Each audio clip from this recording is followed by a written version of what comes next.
They sold more singles than Queen, Black Sabbath, Led Zeppelin, and Pink Floyd combined in 1970s Britain. They had 17 consecutive top 20 hits and 6 number ones. They wrote one of the most beloved Christmas songs ever recorded. And yet, if you are American, you have probably never heard of them.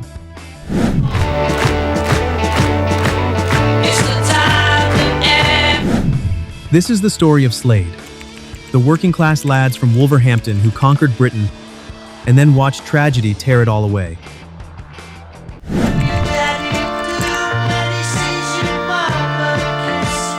Long before the platform boots and the glitter, Slade was something completely different. The story begins in 1966, when the first version of the band operated under the name The In-Betweens, playing a mix of rhythm and blues and pop music. They released a few singles, but nothing really connected with audiences. They were just another group of young men trying to make it in a music scene that was exploding with talent. Then came a brief and strange chapter. The band changed their name to Ambrose Slade, which soon shortened to just Slade, and they hired former Jimi Hendrix manager Chas Chandler to guide their career. Chandler noticed that not many bands were embracing the skinhead look, so why not give it a try?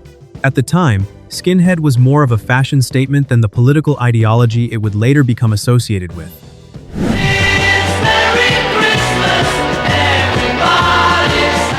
But that image created problems. Television and radio were uncomfortable with the skinhead aesthetic. The band faced resistance from programmers who did not want to promote that look. It was not sustainable. As the members later recalled, they received a lot of criticism for being a skinhead band, and it was not an image with which they could gain widespread acceptance. So they evolved again. The hair grew out, the platform shoes went on, the clothes got louder. Dave Hill became famous for his increasingly bizarre stage costumes, including outfits that made him look like a futuristic warrior from another planet.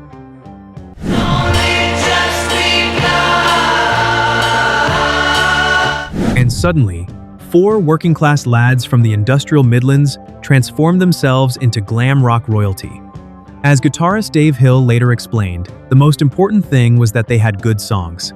But the whole country recognized them as 4 working-class guys who went glam, threw their arms in the air, and told everyone to have a good time.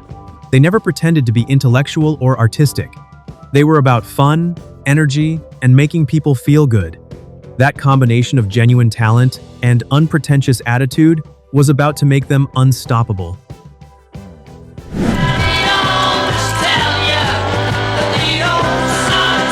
From 1971 onward, Slade dominated the British charts like few bands before or since. Between 1971 and 1976, they scored 17 consecutive top 20 hits, including 6 that reached number 1. Every time they released a single, it seemed guaranteed to climb the charts. But Slade made history in 1973 by becoming the first act ever to have 3 songs debut at number 1 on the UK charts in the same year. To be clear, other bands like the Beatles had achieved 3 number 1s in a single year before, but Slade was the first to enter the chart at the top position 3 separate times. That distinction speaks to the incredible anticipation that surrounded each new Slade release. They were even named the most successful British singles band of the entire decade. Think about who else was making music in Britain during the 1970s.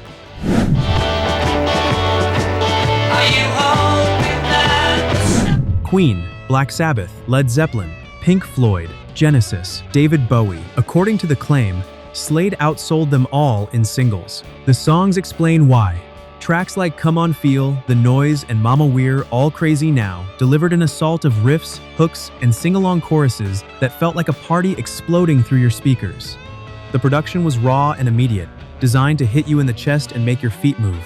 You can hear how the glam rock scene influenced all those hair metal bands that came later in the 1980s. Speaking of influence, American band Quiet Riot had 3 major hits in the 1980s, and 2 of them were Slade covers. That is how important this band was to the evolution of rock music.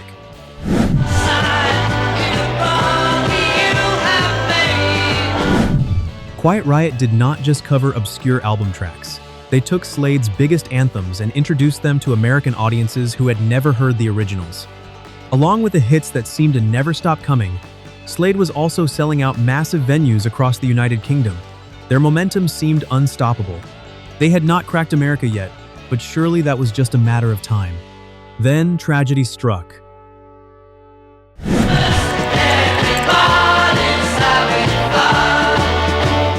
everything changed on July 4th, 1973. Drummer Don Powell was involved in a devastating car accident. It left him with severe injuries and claimed the life of his girlfriend, Angela. Powell was rushed to intensive care, where doctors gave him only 24 hours to live. The news sent shockwaves through the British music industry. Just 1 week earlier, Slade had finished a triumphant tour at Earl's Court, playing to 18,000 people. They were riding the crest of a wave, celebrating one of the greatest runs in British pop history. Then, suddenly, the wave crashed. One moment they were on top of the world, the next they were gathered around a hospital bed, wondering if their drummer would survive the night. The trauma was brutal. Don had no functional memory after the accident.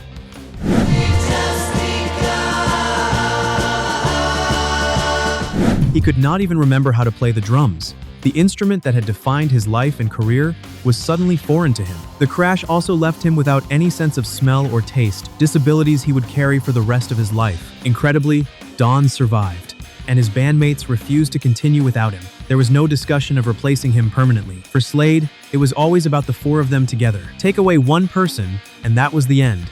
As the band members later explained, Slade was always about the four of them. Four people who genuinely clicked. Temporarily, they brought in Jim Leah's brother to handle drumming duties, but that was always meant to be a stopgap. Within a couple of months, Don was regaining his strength, and they asked him if he thought he could play again. What happened next was remarkable. They discovered that once Don started playing a song, he could remember it.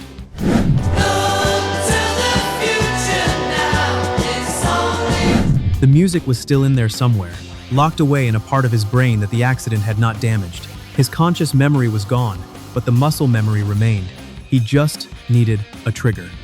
So they developed a simple but slightly crazy solution. Before each song during live performances, while frontman Noddy Holder was talking to the audience, bassist Jim Leah would stand behind Don and quietly sing the beginning of the next song to him. Once Don heard those opening notes, the muscle memory kicked in and he was off. He could play the entire song perfectly. They performed this way for 2 years, singing songs to their brain-damaged drummer backstage before sending him out to play for thousands of people. The audience never knew. The shows went on without interruption. The loyalty and determination shown by all four members during this period is genuinely inspiring.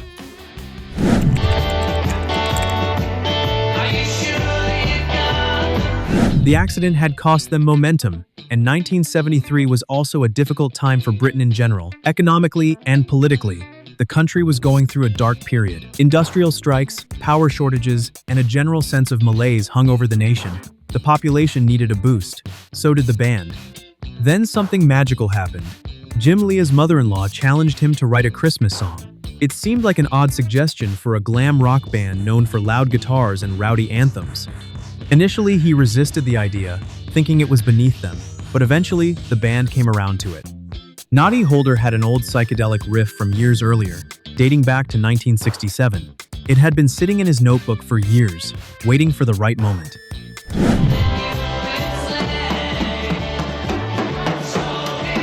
Jim transformed it into a glam-charged Christmas anthem. The result was Merry Xmas, Everybody. The song was released in November 1973, and it sold 1 million copies by Christmas. 500,000 of those were pre-orders alone, before anyone had even heard the track. The anticipation for new Slade music was that intense. It became one of the most successful Christmas singles in British history, and remains a holiday staple to this day. As Ozzy Osbourne once said, "You always know when it is Christmas in England, because you hear that song everywhere." When Ozzy quotes you, you know you have made it. That song cemented Slade's status as a genuinely beloved British institution.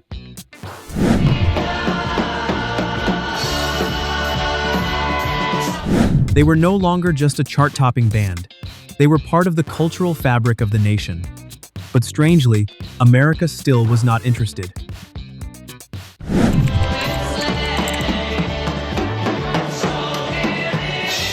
Slade toured America in 1975, opening for massive acts like Aerosmith, ZZ Top, Black Sabbath, and Santana.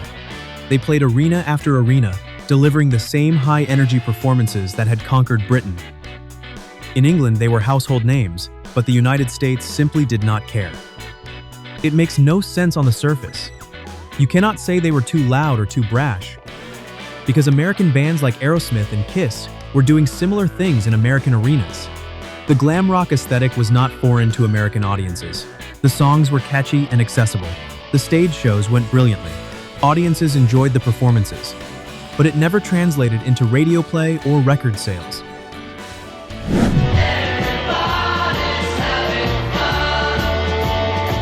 One factor that may have hurt them was budget and logistics.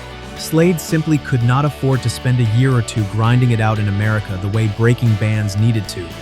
They could not abandon their UK and European fans. That scene was their bread and butter, so they only made brief stops in the States, never building the sustained presence needed to break through. Another factor might have been timing. By the time Slade was ready to seriously push into America, the glam rock moment was already passing. Punk and disco were emerging. The musical landscape was shifting. What had seemed fresh and exciting in 1972 looked dated by 1976.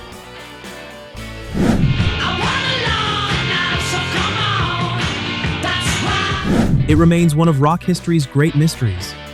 A band that dominated an entire country could not crack the market next door. The Atlantic Ocean might as well have been a million miles wide.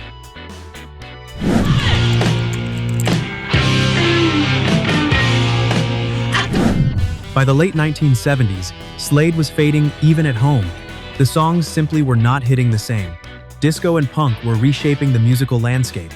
The platform boots and glitter suddenly looked dated. Things looked bleak. Some observers wondered if Slade had simply run their course. Then came the Reading Festival in August 1980. Slade was asked at the last minute to fill in for Ozzy Osbourne. They did not expect much. The crowd was there for heavy metal, not glam rock nostalgia. It could have been a disaster, but Slade absolutely destroyed. From the first chord, they had the crowd in the palm of their hand. The audience went crazy. People were screaming for Merry Xmas, everybody in the middle of summer. I don't want to drink my whiskey, but Suddenly, nostalgia created a triumphant comeback. They were back in the public eye and charting again. The performance became legendary, talked about for years afterward as one of the great festival moments. And then Quiet Riot happened. Their cover of Come On Feel the Noise became a massive hit in America in 1983. Suddenly, the United States gave Slade a second look. Radio programmers who had ignored them for a decade were suddenly curious. Their 1984 album, rebranded for American audiences, cracked the US Top 40. Run Runaway became their first top 20 single in America. After more than a decade of trying, they were finally making inroads. The American dream that had eluded them for so long finally seemed within reach. Would they have eventually broken through completely? We will never know.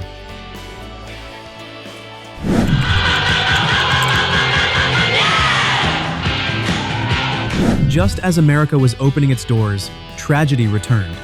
Jim Leah fell ill with hepatitis C, and everything ground to a halt. The disease sapped his energy and made it impossible to maintain the pace required to capitalize on their American momentum. By the mid-1980s, the dreams of making it big in America had slipped away. By the early 1990s, the original lineup had broken up for good. The four men who had conquered Britain, survived tragedy, and nearly cracked America went their separate ways. Noddy Holder became a beloved television personality and voiceover artist. Dave Hill continued performing with various versions of Slade. Don Powell, still carrying the effects of his 1973 accident, remained devoted to keeping the music alive.